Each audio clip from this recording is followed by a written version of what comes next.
Welcome to Catalyst Chronicles. Here I am again, leaving on another mission journey.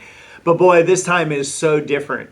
Normally, when I am leaving on a mission adventure, a mission trip, a mission journey, I've had time to think about it, time to prepare. Oftentimes, I've had months to spend time getting to know, where we're going and who we'll be working with, and how and when we'll be traveling, and what that trip looks like, and what we're going to be doing when we get there, and probably even getting to know the team and so forth. But this time is a little bit different because, believe it or not, I just found out a little over 24 hours ago that I'm going on this mission trip. Oh my. It's a very different experience. I've never had one before where it was this quick of a turnaround. And oh my, what a journey I am here as I'm getting ready to embark here in just moments on this mission journey. Why has this occurred? Well, the leader who we had scheduled to lead this trip has fallen ill. He's sick, and he's not going to be able to lead this trip. And that decision was just made 23 hours ago. I'm leaving in an hour. Oh my goodness. So we've scurried here to get me a plane ticket and so forth. And it's been a bit of a challenge because a lot of times these days we travel with the mission team. In this case, the team's already booked on other flights. We couldn't get me on that one. So they will actually arrive in country about 12 hours before me, which that in itself's a bit different. But one of the team members has enough experience and so forth that they're going to be able to get there. We've talked with the missionary host, we call them.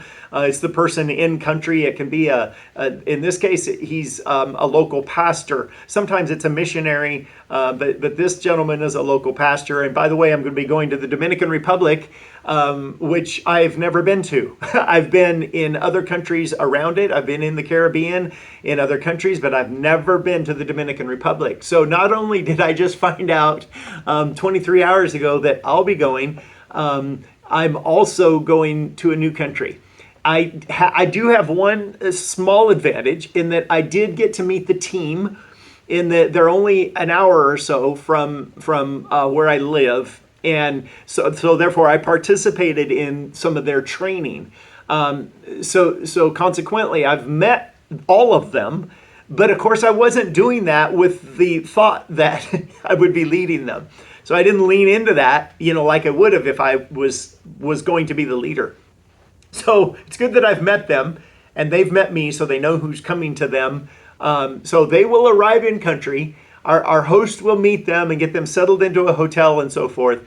Then I will arrive about 12 hours later after them, and we'll start getting settled in. So here we go. All right, now let me just pause this for a minute and regroup here and bring the story forward for you just a minute. Okay, so now we're in country.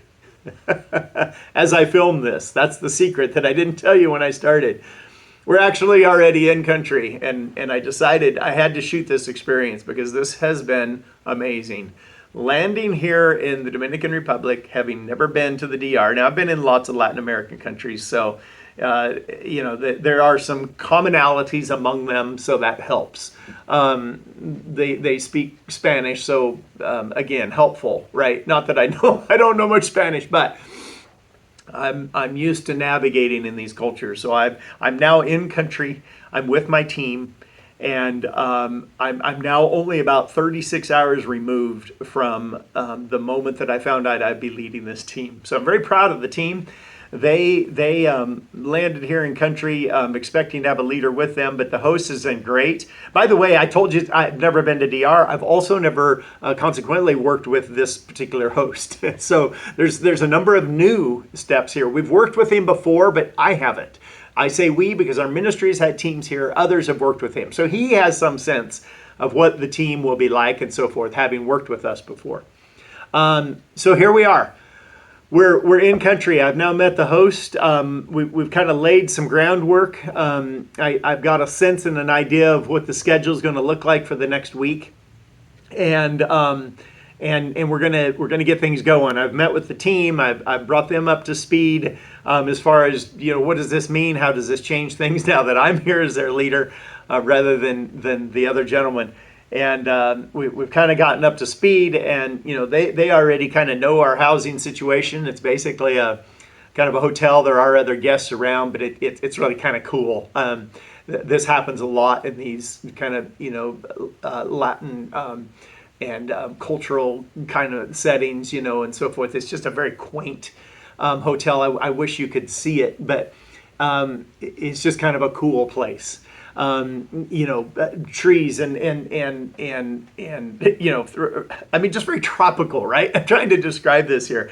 Quaint little walkways, and it's got some bigger buildings, but it's kind of spread around. It's more like a compound sounds too clinical or too structured, but it's kind of a complex here, and it's really pretty cool. So we're settling in, we're getting to know it, figuring out where we have our meals and where everybody's rooms are at and that kind of thing. And by the way, as I have this concept with leadership that every problem is a leadership problem. It doesn't mean you caused it. It doesn't mean you're responsible for it. As far as making it happen, but it is your responsibility to figure out the way to fix it or the way around it or whatever, right? So every problem is something that is on your plate.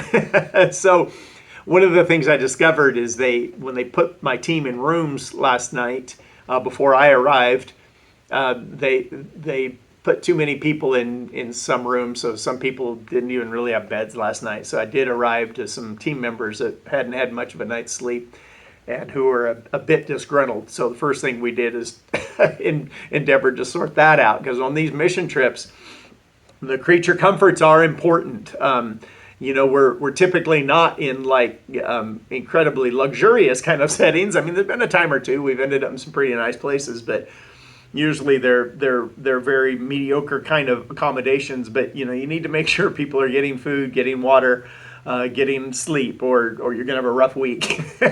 So we worked on settling some of those details, and now in a little bit here I'll be meeting with the host again, just to get a little more in depth. We are going here in just about an hour to our first ministry opportunity. We're going to be in some churches this week.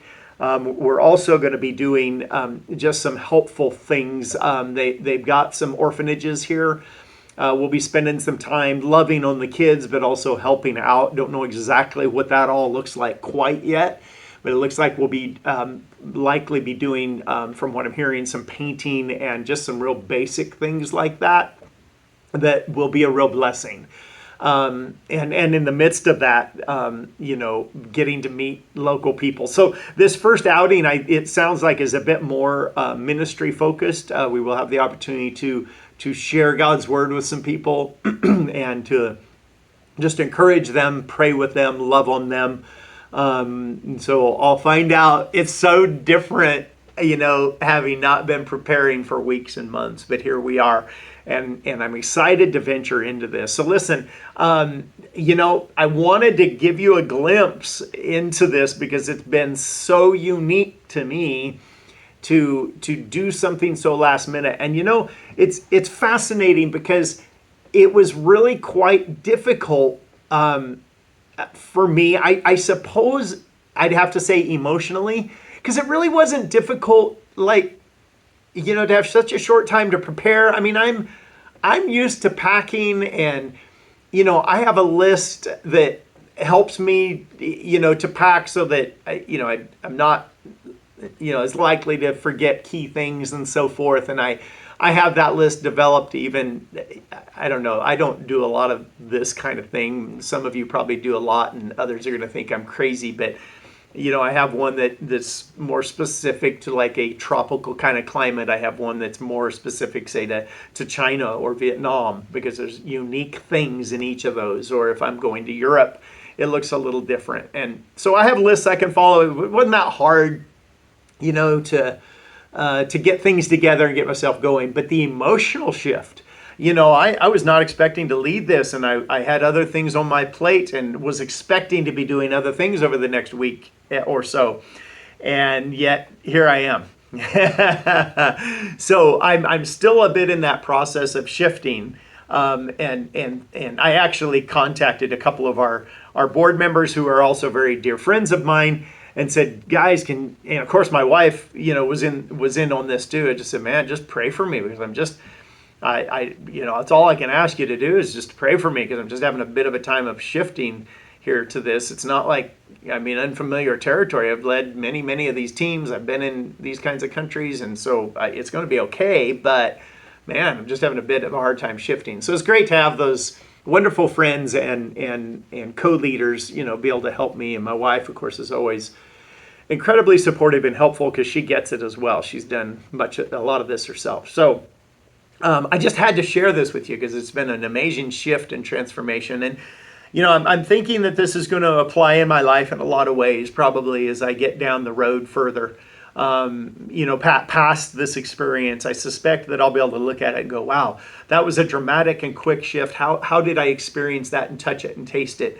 And I'm thinking part of why I wanted to record this is because I'm thinking for you, it's very likely that you have these scenarios, because what I'm expressing to you, of course, involved international travel, involved leading people, involves just some pretty dramatic shifts in what I was planning on doing and now where I am at. But this same thing can happen with, I suppose, I'm thinking, and it'll be interesting to see how I feel about this in years to come, but I'm thinking this could happen in our family, in our businesses for sure, and just our day-to-day routine. There could be massive sudden shifts, and they can be challenging and so forth. But yet I'll have to tell you already, as difficult as it was to leave and to shift so quickly, I'm glad to be here. I'm glad to be doing this. I'm glad to be serving. It's a delight to be a part of God's kingdom and to participate. And even when things are unknown, and I may feel a bit disjointed this whole trip because it just didn't start out like I'm used to or whatever, and that's okay. It doesn't matter. It's fine. So listen, I'm going to leave you at that because I really don't know what else to share. It'll be interesting. Maybe I'll do a follow-up video at some point and share about how that has been applied in my life down the road. But I hope you've enjoyed it. It's been an adventure, and I hope that maybe you can take this and enjoy the story, but also apply it in your life in some way. So I will leave you with that. Thank you so much for watching, and we'll see you next time on Catalyst Chronicles.